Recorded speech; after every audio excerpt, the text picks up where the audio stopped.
I find it very interesting to hear this notion of action, because of course there is this action in the works as it changes and progress, but it's very different from a human action. That, as you know, human action in the arts, which I'm thinking about abstract expressionism or action painting that we have at Kjarvalsstaðir now. It's very different process than that we have here.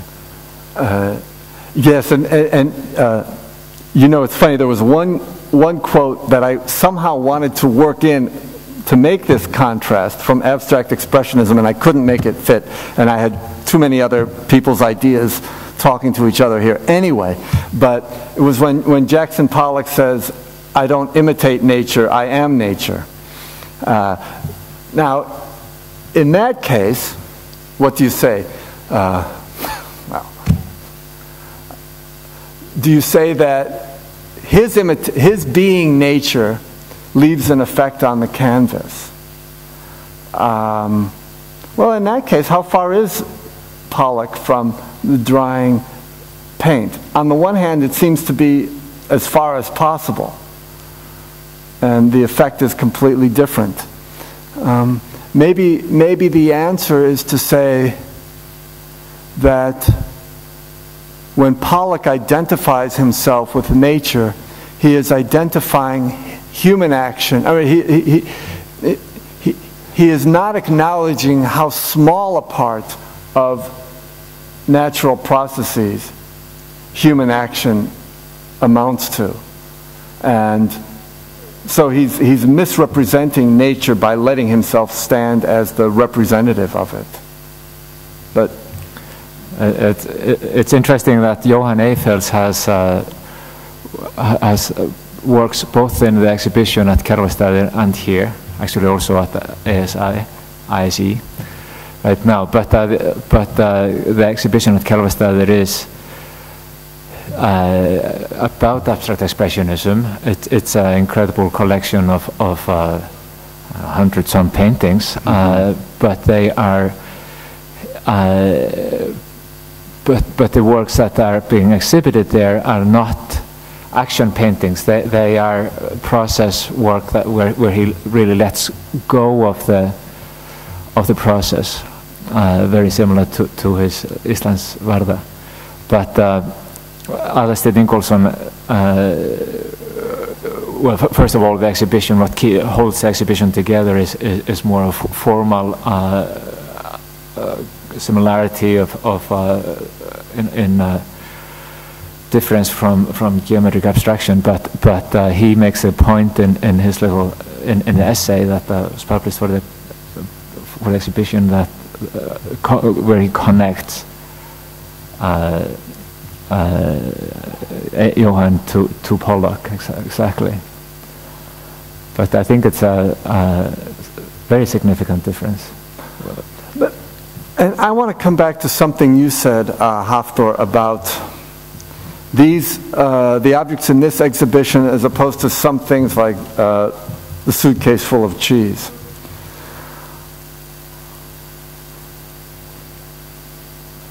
Because I know you've written about the ordinary, about generic objects. And so would you say that there is less of a process of selection?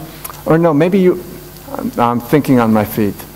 Maybe what you're saying is these artists are taking objects that are uncontroversially within art and within artwork.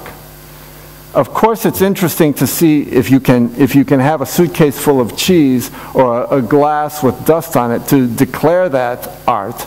That extends the concept of art, as you said. But then to take objects and materials that are always within art and to show that even there you can remove the artist's hand is to challenge the definition of art from a different direction. Is that what you were getting at? I would like to think so, yes. Sounds very good. But it's interesting also, I said before, as Nick mentioned, that these works don't necessarily extend the notion of art, but I met an old friend after the radio program where I described how this artist worked. This old friend is not in the arts at all, very far from it, and he said, and you talk just like you seriously meant this.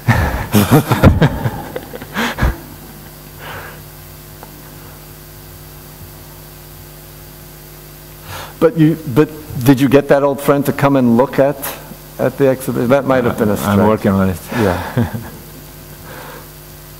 I think that definitely you can appreciate them just basically on their formal qualities, but I think also you see the process in the works. You don't need to learn how it was done, because you see that something happened in these works.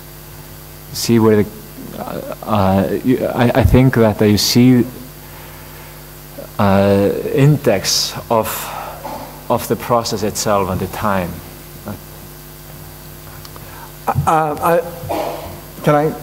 I like that question very much. I think the question has a different answer for the different exhibits in the collection. For example, with the canvases that are cracked, the glue. I'm sorry, I'm forgetting the artist's name. Harpa. You can't whisper that to me. That Harpa Árnadóttir. Thank you. There's cracks all over the canvas. Now, I mean, if I walked in and saw it, I wouldn't know that that was glue and paint, but I would know, first of all, that they were cracks, and I think anyone would know those were cracks that happened by themselves. That is, it's very hard to make, well, no one goes to the trouble of making lines that look exactly like randomly occurring cracks. So, I mean, I don't know if it's easy or difficult. We just don't waste our time, because everything we have will fill with cracks anyway. You know, why go to the trouble? And and the cracks don't have a center, the way if you shatter a piece of glass, you know, that breakage has a center. So I think you would perceive them as naturally occurring, as self-generated, even without knowing anything about the process. In that case, and that would be why they resemble glaciers, because they would remind you of naturally occurring events. Now, in the case of Eiffel's sheets in the middle of the room, the first thing that struck me was not that they occurred, that the look of them occurred without human intervention, although that was relevant to me. But the first thing that struck me from looking at them was a certain resemblance to aging human skin. I could look at my hand and look at that sheet. And so to realize that natural processes had gone to work on the sheet, that in a broad sense are like the processes at work on me, only confirmed my first impression. I would think this is a little different from the process as it happens in representational painting, for instance. Although you work with materials and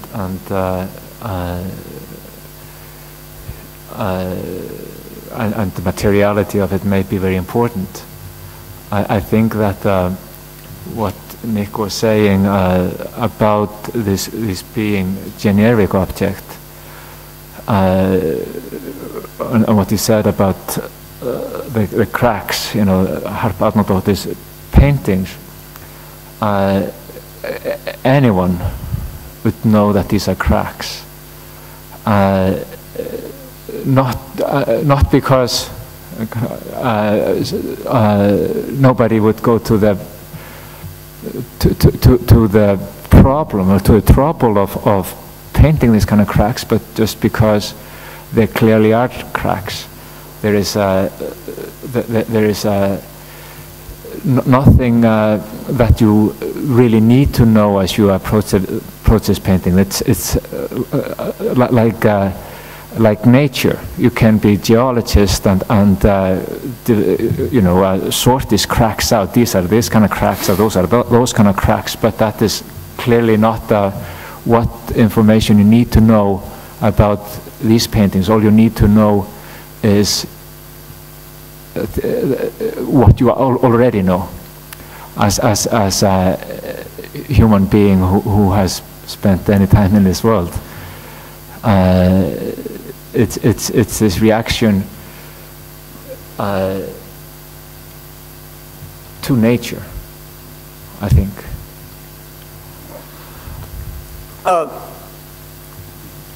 I would agree, and I would just continue with another thought about where such works turn our attention.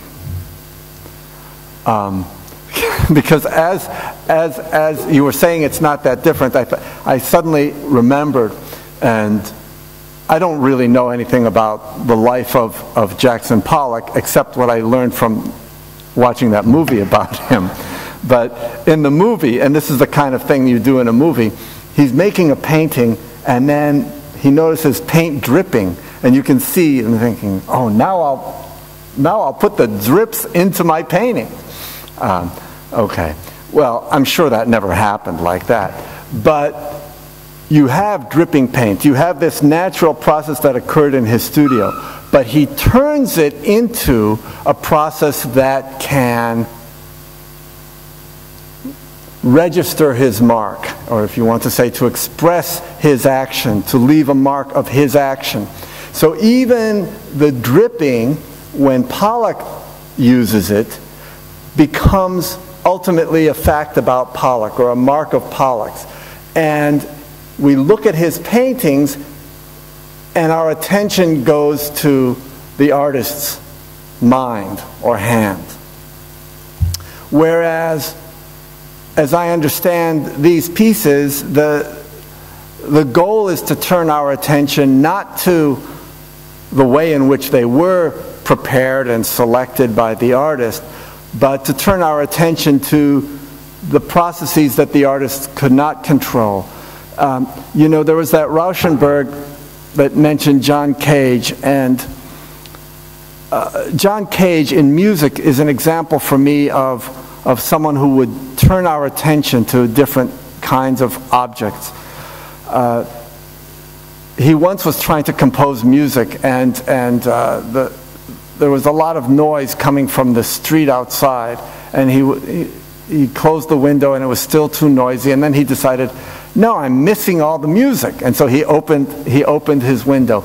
And when I'm in a particularly noisy subway car in New York, and there's a combination of noises, and it's really bothersome, I try to imagine it as a quartet, so let's see, the lowest part would be the sound of the wheels, then that squeak would be like the soprano, and you can imagine the parts working together as a quartet, and you're hearing the same thing you heard all along, but you're attending to it not as the unwanted, but as something that is freshly become an object of attention. So that's what I would compare to these objects.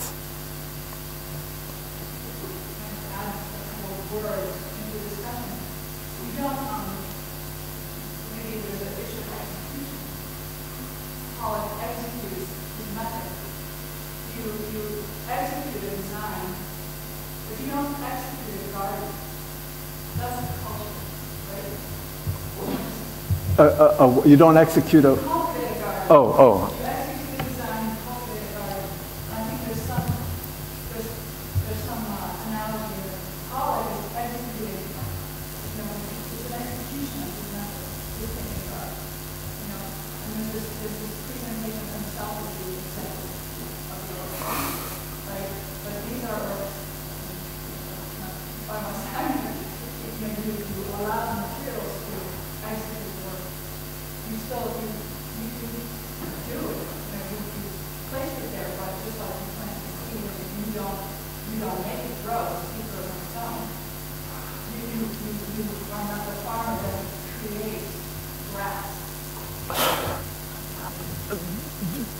Do you want to respond?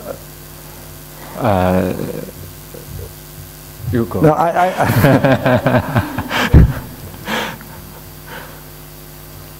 you know, especially your image, which I really like, particularly puts me in mind of the sculptural pieces in the exhibition, both the Eiffel's sheet and the bowls of evaporating or evaporated water, because there is, I realize there is something of the garden in the way that they're set up, and you stand there and watch them. So that, as you're saying, just to follow up one item of your analogy, a garden is still not a wilderness, although a garden might help you understand something about the wilderness.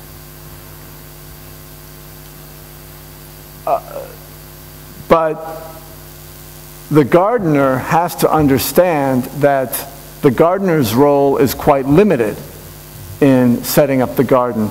Gardens that have a powerful role for the gardener are, we find them artificial gardens, and we don't appreciate them in the same way.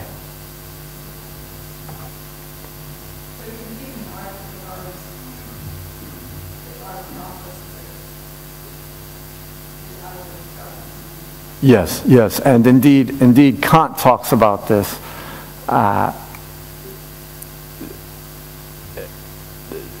He imagines, or are you going to give me the Kant quote so that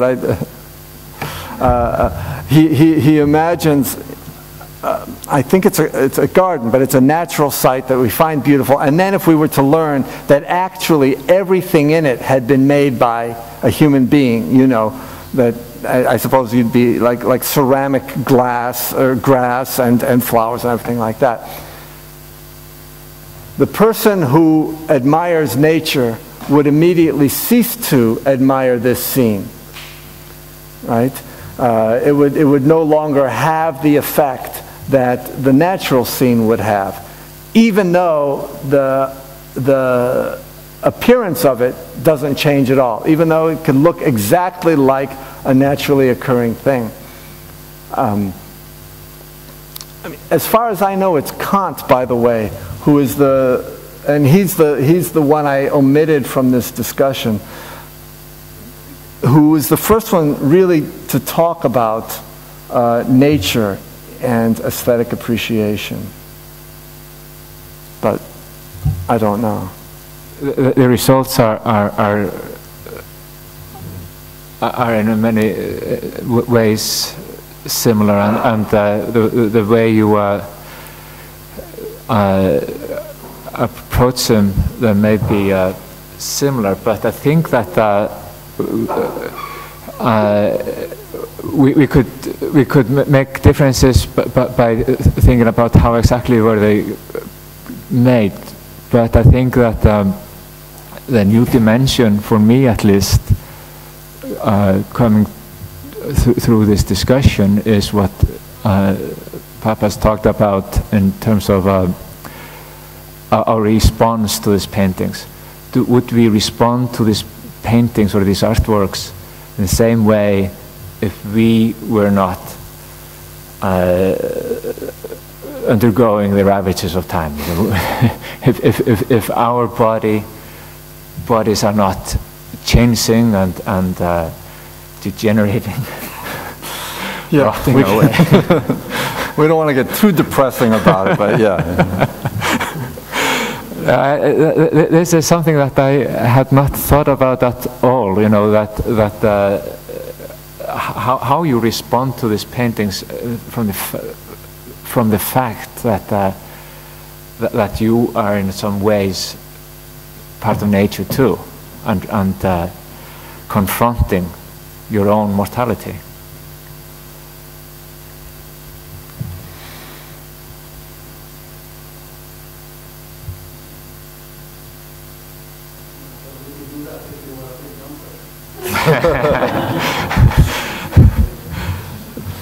Maybe then we would want to see stalagmites growing up, you know, getting stronger all the time. There was, right? There was a lot of art made by removing, in this case. And I just think of stalagmites in caves as an imitation, you might say, of growth.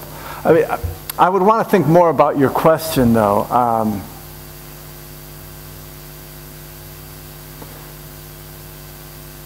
And the simplest direction along which I would think, I don't know what I would say, just has to do with how and in what way you turn toward the mind of the artist. Take that as broadly as you want to. The kind of interpretive or analytical work you do with visual art, literary art, but also when interpreting laws, interpreting architecture, to the degree that you turn back toward human thinking, right? You're engaged in one kind of interpretive process. And I would say that these works function to a great degree to turn us away from that kind of hermeneutic. So that's how I would, I mean, that's not an answer, that's telling you if I were able to come up with an answer, I would start along that path. I didn't even include the one part that Richter says before, where he says, oh, this business, art copies nature. That's such a dangerous misconception. So you're right, it's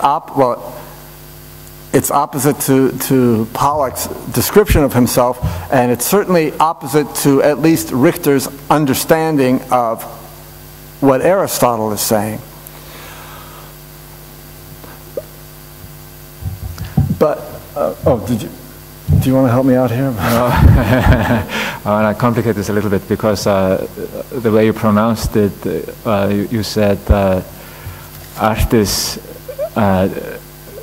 against nature for reason, and as the emphasis was on reason as an abstract thing with a big with capital R, whereas I thought it might mean art is against nature for reason, you know, as if well, it's a good reason to be against nature.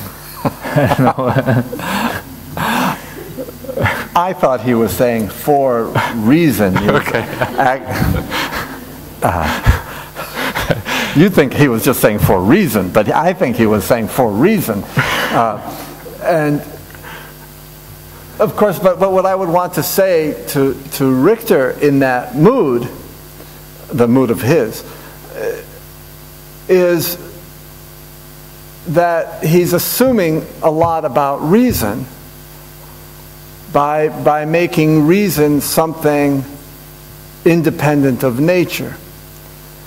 And what I appreciate about Aristotle is his attempt to find all human activities beginning almost in an act of playing with nature and then continuing by other means when necessary what nature has begun. I don't know what these artists think about their own reasoning act and their own act of setting up. And obviously, if I just walked into an art studio, I wouldn't, and even if I walked into the art studio and then I locked the door and I left it for 100 years, it's not like any of these works would form, right? I mean, you have to set things up. You have to set the dominoes up so that they'll fall in the right way. But Hafþór used the phrase, get out of the way. And for me, that's the crucial step that you find, that the artists at some point before the completion of the work get out of the way. To get back to abstract expressionism for just one second, abstract expressionism may have been there to stop you from doing one kind of interpretation, but it does not stop you from always seeing the mark of the human body, the touch, the movement, the gesture. These are all words that we use in association with abstract expressionism. So you're still operating with a subset, but still some subset of human intentional activity when you describe and assess a work.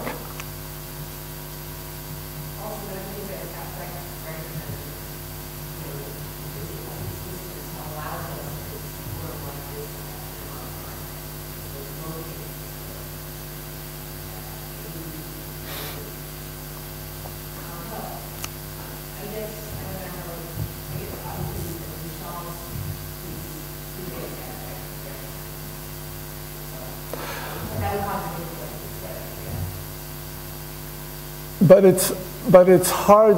I see, and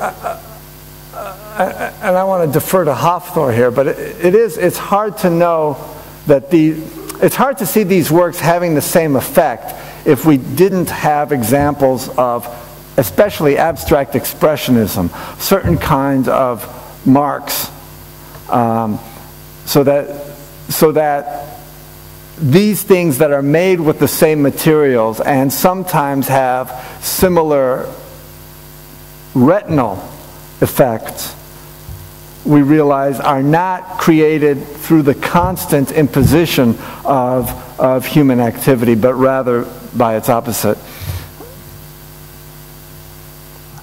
I don't know about most of the examples of time you just cited. The fact that some time has to be involved is important here. And when I made the comment about something of intermediate length, that was because, of course, a year is a pretty long time, but it's not like, we're watching the continents move apart, because you can't put that in a museum. That would take millions of years. But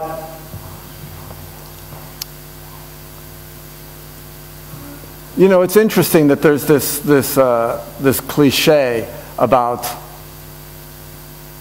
when something is very boring or nothing is happening, right? The cliche is, it was like watching paint dry,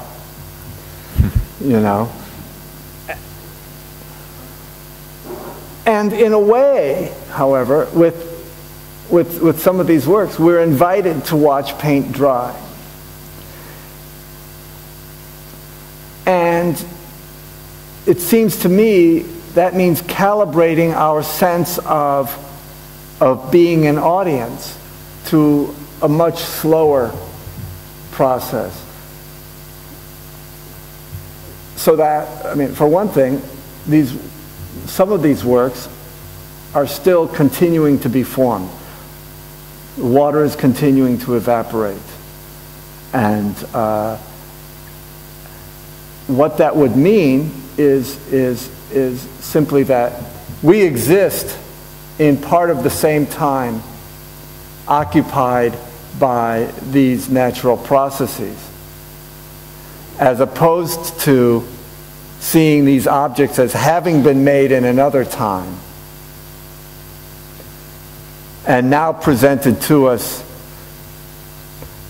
If you'll pardon the stretch, here's what it makes me think of. But you don't have to buy this. Just a quick thing I'll say, and then I'll stop. But when Thales said, "All is water," right?